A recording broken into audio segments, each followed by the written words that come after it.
तिन्ही दिवसाचा जो कार्यक्रम आहे तो शनिवार दिनांक 15 फेब्रुवारी रोजी सकाळी सगळे धार्मिक विधी असणार. यजमानास प्रायश्चित्त, शरीरशुद्धी वगैरे ते सगळं होणार.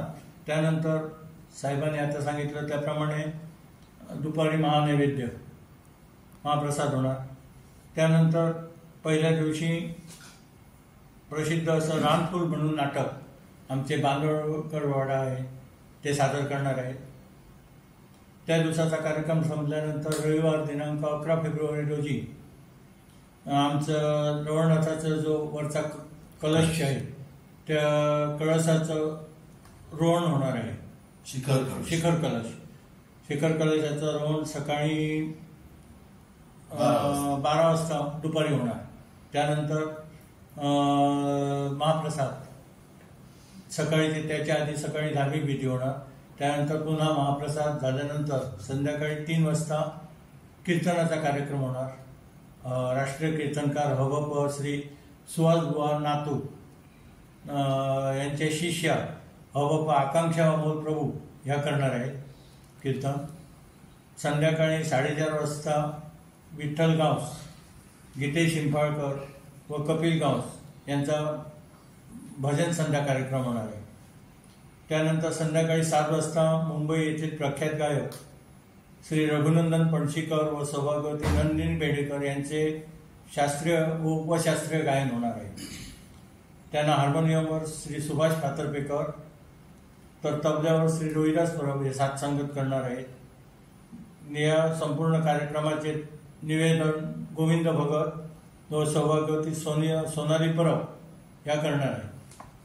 आणि त्यानंतर मुख्य जी स्थापनेचा दिवस आहे तो सोमवार दिनांक 17 फेब्रुवारी 2025 रोजी सकाळी 6:30 वाजता आवाहित देवता पूजन, त्यानंतर देवता मधुपर्क पूजा व त्यानंतर बरोबर सकाळी 8 वाजताच्या मुहूर्तावर देवता भारी रूपाने श्रीमद जगद्गुरू शंकराचार्य स्वामी महाराज परमपूज्य श्री विद्या नरसिंह सरस्वती भारती स्वामी करवीरपीठ कोल्हापूर यांच्या उपस्थितीत देवता प्रतिष्ठा, तत्वन्यास, प्राणप्रतिष्ठा व महापूजा, पूजांग होम इत्यादी कार्यक्रम होऊन ती प्रतिष्ठापना केली जाईल.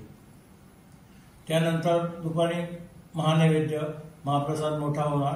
त्यानंतर संध्याकाळी 5 वाजता राष्ट्रीय कीर्तनकार श्री हवप हरिहरबुवा नातू पुणे यांचं सुश्राव्य कीर्तन. रात्री 8 वाजता श्रीदेव रवळनाथ उत्सव मूर्तीचा पालखी उत्सव होणार.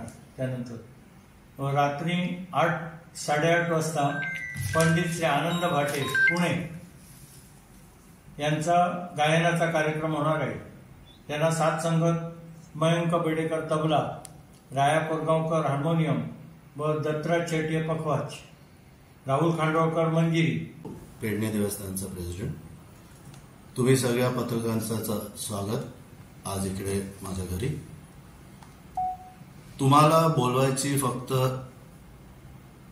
एक जो आमचा देवस्थान कमिटीचा रिझन होता की आमचे जे सगळे भाविक आहेत इकडे गोव्याला, कर्नाटकाला, बॉम्बेला एवढ्या वर्षांनी, जसे जगन्नाथ बोलले की 600 वर्ष लागली ही स्थापना व्हायला, तर एवढ्या वर्षांनी ह्या कमिटीने प्रयत्न करून देवांना राजी करून ह्या क्षणावरती आम्ही पोचलो आहे.